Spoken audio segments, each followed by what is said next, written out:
is your name, please? My name is Doc Weiss. My name is Doc Weiss. My name is Doc Weiss. Only one of these men is the real Doc Weiss. The other two are imposters and will try to fool this panel. Tom Poston, Faye Emerson, Don Ameche, and Kitty Carlisle on To Tell the Truth with your host, Bud Collier. Thank you very much. Thank you, and welcome once again to Tell the Truth, brought to you this week by Salem Cigarettes. Faye, I have to take this moment to say that it's always a joy to have the pleasure of your company, which is a sneaky way of saying it. That's the name of the play in which you'll be touring this summer with Reginald Gardner, right? Yes, thank you. Success, I know it will be. Thank you, Bud.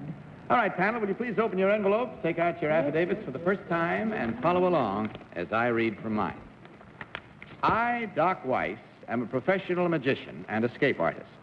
In approximately 5 seconds, I can free myself from the chains and locks with which you see me bound. Although part of my living depends upon the hand being quicker than the eye, I am also vitally interested in feet. I am a practicing foot doctor with a degree in podiatry. Signed, Doc Weiss.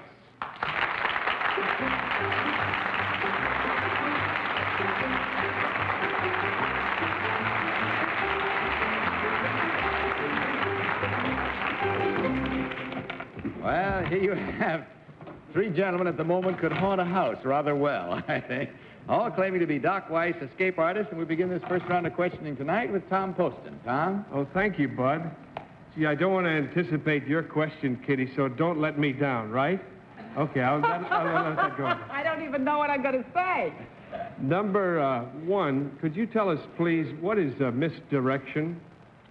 Misdirection is trying to do a magical trick by having an audience look at something else. Yes, well, what is sleight of hand by a more formal term? Number 2, could you tell us what that is? I would say that is the act of a prestidigitator. And in misdirection, what is the audience supposed to watch while the trick is performed? Well, the audience is supposed to watch any moving thing but the part of the hand where the real trick is being done. Thank you. Number 3, what function do mirrors perform in a magic act? To detract the audience from what you are actually trying to do or deceive. Faye. Number 2, who was the greatest escape artist of all? Harry Houdini. And what was his greatest trick, the one that's never been duplicated? Getting out of a straitjacket. In how fast? In, I think, 5 seconds. Number 3, how fast did he get out of the straitjacket? They say he got out in 4 seconds, but that's been duplicated already. Number 1, is podiatry, can you call yourself an MD if you're a doctor of podiatry? Well, I don't call myself MD. I am a podiatry doctor. Oh, PD. That's right. I see. Number 1, do you recommend that young children go as long as possible without wearing shoes? If they're able to on the streets of New York, I doubt it. I thought you were going to say they should go as long as possible without wearing chains. Number 2, where did you go to school? LIU, School of Podiatry. And where is that? That's at 124th Street and Madison Avenue. Number 3, thank you. Number 3, where did you go to school? I went to Long Island University. The university is in Brooklyn, but the School of Podiatry is at 124th Street. Number 1, how long did you go to school? When I went to school, it was a 3-year course. Number 2, what training did you have to have before the 3-year course? Well, when I went to school, it was a 4-year course, and we needed no pre-med at that time. Today you do. Thank you. Number 3, what is your general charge for just an average visit? Normally it's $5, depending upon the service rendered. Number 1, Kitty. Number 1, where is the femur? The femur is in the thigh. And the tibia, number 2? And the front of the foot, the shin bone. What about the ulna, number 3? I don't know the ulna. Number 1, where is the ulna? I don't know. Number 2, when you get out of your chains, what happens to them? They drop to the floor.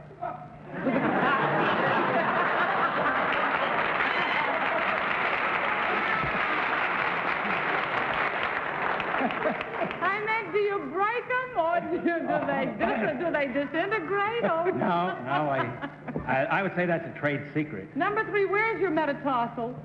The metatarsal is in the front of the upper front part of the foot. And why does it hurt so?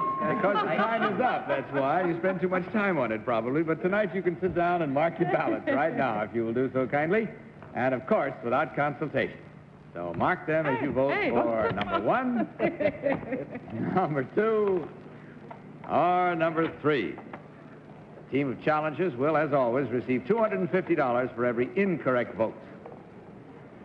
How are we? All set? Everybody else done? Okay. Tom, for whom did you vote? I voted for number 1. He looks like Doc Weiss to me. Faye, which one do you think is the real one?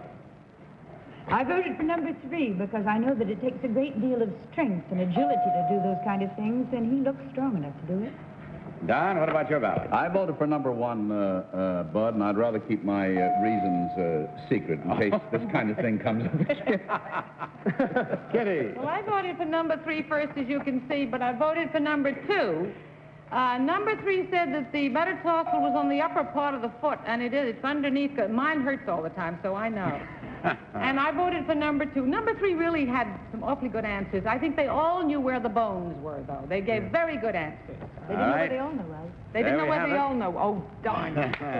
Of course. With the votes in, the minds made up, we're at that usual point of discovery as when we find out which one of these gentlemen proves us right or wrong in our voting. In other words, which one is the escape artist who can get out of his chains. So, will the real Doc Weiss please stand up? Number 2.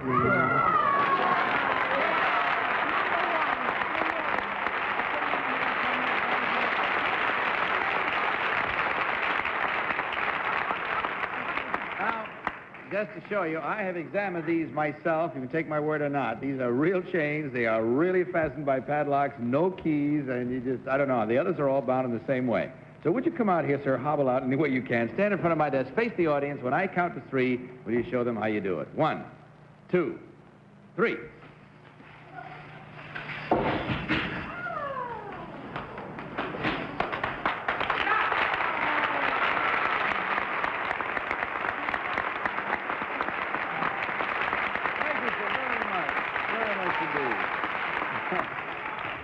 And now, number 2, would you tell us your real name and what you really do?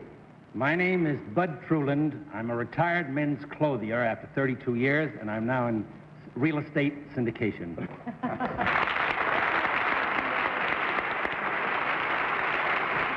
They all look remarkably like Prometheus bound to me tonight. Number 3, your real name and what you do, please. My name is Harold Rosenberg. I am the vice president of Eastern Chainworks, and we manufacture chains.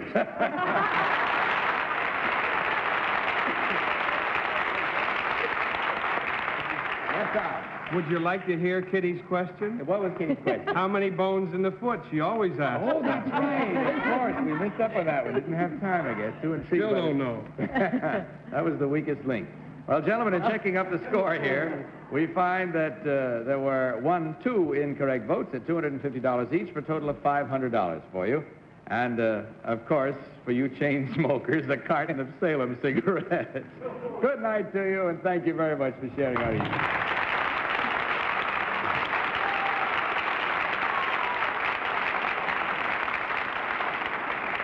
You know, one of the great things about motion pictures is that they can bring back a perfect springtime day like this. Now, just watch.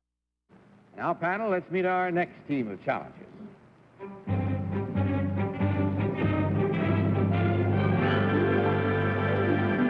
What is your name, please? My name is Norman L. Widen. My name is Norman L. Widen. My name is Norman L. Widen. Again, panel, will you follow along with your copies of this affidavit?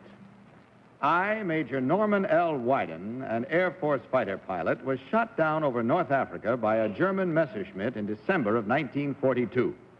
I parachuted to safety, but was captured, and within an hour was face-to-face with Anton Hafner, the German pilot who had attacked me.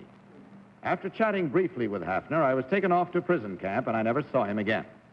Hafner shot down more than 200 Allied planes and was finally killed on the Russian front in 1944. In his will, he instructed that some of his personal effects should be given to the American he shot down over Tunis. I have just returned from abroad, where Hafner's brother gave me an oil portrait of the German ace, his German cross in gold, his officer's dagger, and his handmade album and diary. Signed, Norman L. Widen.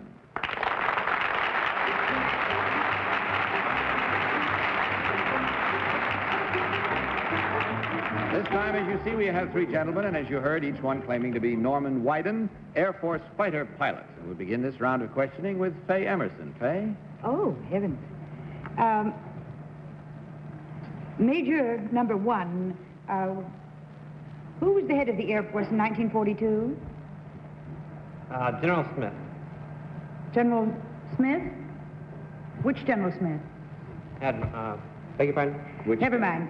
Number two, what is dicing called in flying? The term dicing. Dicing? Dicing. I'm not familiar with the term. Number three, what is the term dicing? I'm not familiar with this term. Number one, what does the term window or chaff imply? Did you say number two? Number one. Oh, big thing. Must be the cockpit structure. Number two, what is window or chaff? That is, I believe, throwing out tinfoil to foul up the enemy's radar. Don Ameche. Number three, what kind of a plane were you flying? I was flying a P-38. Number one, where did you take your basic training? Randolph. Number two, what kind of a plane did you train in? I trained in Fleet Finch's AT-6s. Number nine, what is a plane approaching 9 o'clock? Where would that be? 9 o'clock would be off to my left, 90 degrees, I believe. Number one, a plane approaching at 6 o'clock would be where? At the very tail of the airplane. Number two, a plane approaching at 1 o'clock would be where? Be just to my left, coming from front. I mean to my right, excuse me. Kitty. Coming from my right. Number two, it's a fascinating story, and I wonder if you could tell me, was there anything in your meeting with Hafner that led you to believe that he would finally leave these things to you? Well, just in our short conversation, it's a little bit difficult to remember because it happened so long ago, but I gave him my wings, and he seemed to be a pretty congenial chap, very well educated, very well spoken, and it was a little bit of a surprise. Number three, do you know why this came to you after all these years across the sea? I would think it was a matter of human friendship. I see. Number one, when you were captured by this Hafner, what did he first say to you? Well, he spoke very little English, of course, but he greeted me as comrade. Number two, were you alone? Yes. Tom? Gee, it really is a fascinating story. Number three, do you know the rest of the word Stalag? Stalag Luft? That'll do for now. Number two, what is a Pitot tube? A Pitot tube is a little tube sticking out somewhere underneath the aircraft where the wind pressure controls, it makes the airspeed indicator act, or... Too bad, I'm afraid that's all the time we have. This is, as you say, a fascinating story, one we'd like to dwell with longer. But it is time to vote, so will you kindly do so, panel, without consultation. You mark your ballots for number one, number two, or number three. Okay. Really... All ballots marked. Tom, for whom this time? I voted for number three. I couldn't tell. The only one, it was between 2 and 3, and it was just a guess at the end. I didn't think it was number one because there were some answers that I had a slight quarrel with. Not much. They were pretty good liars, these fellas. Faye. Well, I voted for number two because if I may be wrong, but I think General Hap Arnold was the head of the Air Force in 1942. I'm surprised you didn't know number two about dicing if you're the right one, because I understand that's flying very low over the treetops to avoid enemy fire. Oh, but you did know me. about window or chaff, which is the anti-radar device. And I never talked to 3, so, well, I'm stuck with this. 2. Don, which one do you think is real? I voted for number 1, Bud, and I don't know. I suppose I probably have, I have a considerable number of reasons, but I don't think they'd probably interest anyone else. It's unfair. Kitty, you're not sulking, are you? Not fair. I have a kind of total stream of consciousness. I will tell you exactly why I voted for number 2. Number 3 said Stalag Luft. Number 2, I thought that what you said about the tinfoil, he knew very well. I didn't know what it meant, but it sounded terribly real to me. And I thought that it was number 2 because he had a kind of marvelous feeling for the man who had captured him. So, there it is. Once again, we've made up our minds, and play along with us and see what happens if you're guessing at home as we discover which one of these gentlemen is the real Air Force fighter He's pilot. probably not old. Will the real Major Norman L. Widen please stand up? It's number 3.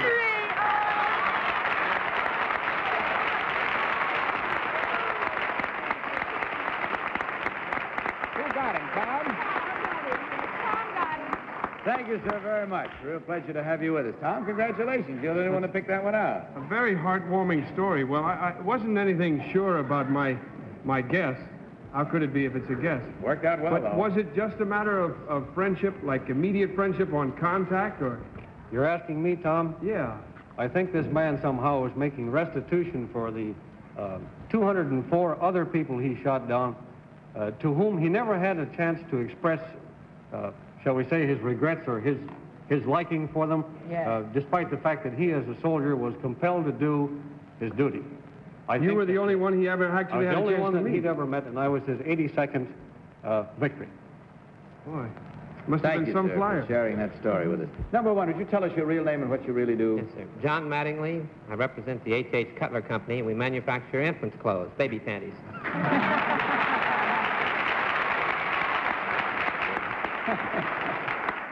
He flew supporting entirely.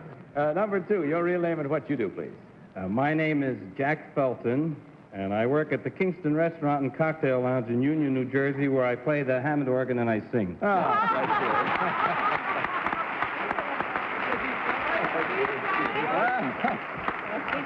You can sing a good song tonight because in checking our score, we find there were 1, 2, 3 incorrect votes at $250 each for a grand total this time of $750 from Salem Cigarettes. And, of course, a carton of Salem for each of you. Thank you, gentlemen, so much. Good night and good luck to you.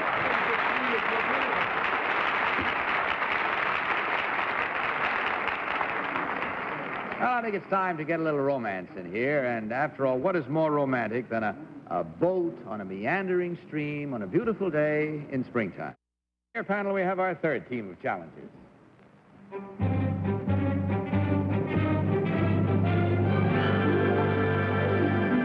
What is your name, please? My name is Cindy Shelton. My name is Cindy Shelton. My name is Cindy Shelton.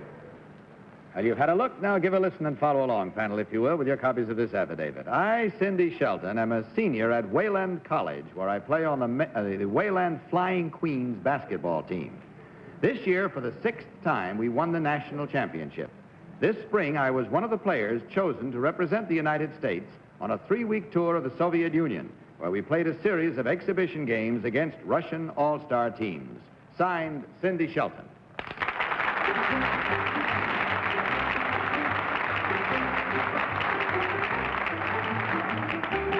Very well, you heard these 3 young ladies all claiming to be Cindy Shelton, Wayland basketball player, and we'd start this round with Kitty Carlisle. Thank you, Bud. Where is Wayland, number 1? Plainview, Texas. Where's it, number 2? Glendora, California. And where's it, number 3? Elizabethtown, North Carolina. It had to be different from your accent. Number 1, how did you get into Russia? By plane. Number 2, what kind of a plane was it? SAS, Scandinavian. Number 3? Scandinavian Airlines. Number 3, do you know the old name for Leningrad? No, I don't. Number 1, where did you play in Russia? Well, we played in 4 different cities there. What were they? Tom Poston. Number 1, how many players on a girls' basketball team? 6. That's IIU rules. Yeah, now let me ask you something about that. You bring to mind a question. How many sets of rules are there for girls basketball? No, I mean, are there 2 different sets of rules? Well, when we played Russia, we had to play international rules. But here we play IIU rules. And then also there's high school rules. That's right. How do high school rules differ mainly from the IIU rules? Oh, goodness. There's 6 players on high school, and there's 2 ends, and the guards, you have what you call the guards on one end and the forwards on another end. I mean, the 3 on one end can't cross the line. Tom likes forward girls anyway. Faye. You played in 4 cities, number 2. What were they in Moscow? I mean, in the Soviet Union. In Moscow? We played Moscow, Leningrad, Tbilisi, and Lviv. And what was the last one? L-I-E-V, Lviv. Number 3, where's Tbilisi? Tbilisi? Well, it's in the southern part of Russia. Number 1, where is Tbilisi? Well, it's surrounded by the Caucasus Mountains. Do you know the... Don? Number 2, where did you fly jet? Yes. Where'd you stop going to Russia? Our first stop was Copenhagen. Copenhagen was our first stop. You took off from New York? From New York. How long did it take you to get from New York to Copenhagen? Well, we were delayed in New York for 2 days due to the... No, I mean, how long was the flight? Oh, how long the flight? Yes. It took us 12 hours. Number 3, how long did it take you? Right, that's it. Saved by the bell, if you will, but in any event, it's time to vote once more without any further information being granted and without consultation. Will you mark your ballots now? Voting for number 1, number 2, or number 3. All right, all ballots marked? Okay, Tom, for whom did you vote this last time? This is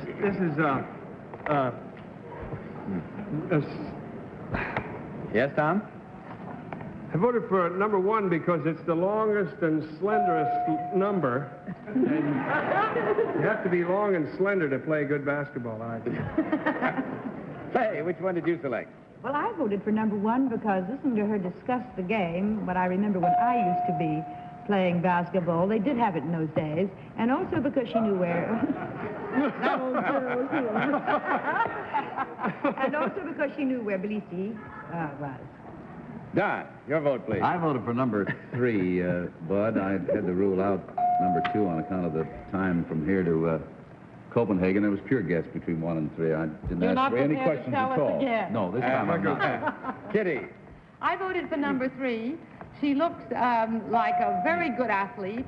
And number 2, I think, was here to fool us because they thought we were going to vote for a tall girl because in basketball you're supposed to be very tall, I think. I never played basketball, unlike you, Faye. Didn't have it then, eh, kid? And if you think I'm going to stick you again, you're crazy. Faye started it. That's all. That's all. No more. They had it then, Tom, but it was called bloomer ball. That's a little different. Now, let's see what happened. Our votes are in, our minds are made up. We discover right now which one of these young ladies is the real basketball player. So will the real Cindy Shelton please stand up?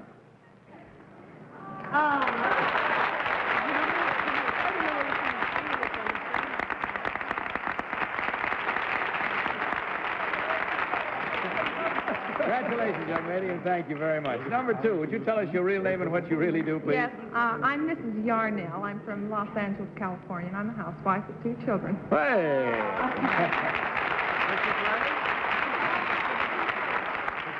You have your goals already made, haven't you? Yes. Number 3, your real name and what you really do, please. My name is Diana Hemingway, and I teach English and French in Pinehurst High School in Pinehurst, North Carolina. Well, it's been a joy to have you 3 nice young ladies with us, and didn't do too badly. There were exactly 2 incorrect votes at $250 each for a total of $500 to be divvied up between you. And, of course, a carton of Salem cigarettes for each of you. Thank you so much for sharing this evening with us. Hope you had fun because we did. Good night. Good luck to you. Now, just for the record, Just for the record, Wayland College is in Plainview, Texas. And incidentally, of course, Miss Shelton is an amateur athlete and is appearing with special permission of the Amateur Athletic Union. Would like us to donate her share of the winnings to the AAU Olympic Development Fund, and this, of course, will be done. Now, here's the word from our alternate sponsor. Well, that's all the time we have for tonight. The five of us, I think, would make a wonderful co-ed basketball team, and we may just go into the business right away. Take 6 players. Is Cary Grant available? Oh, we'll call him. Good night, panel. Good night, Bud. Bud Collyer saying good night from Salem Cigarettes and reminding you to tell the truth. Good night, everybody. To Tell the Truth is a Mark Goodson, Bill Todman production.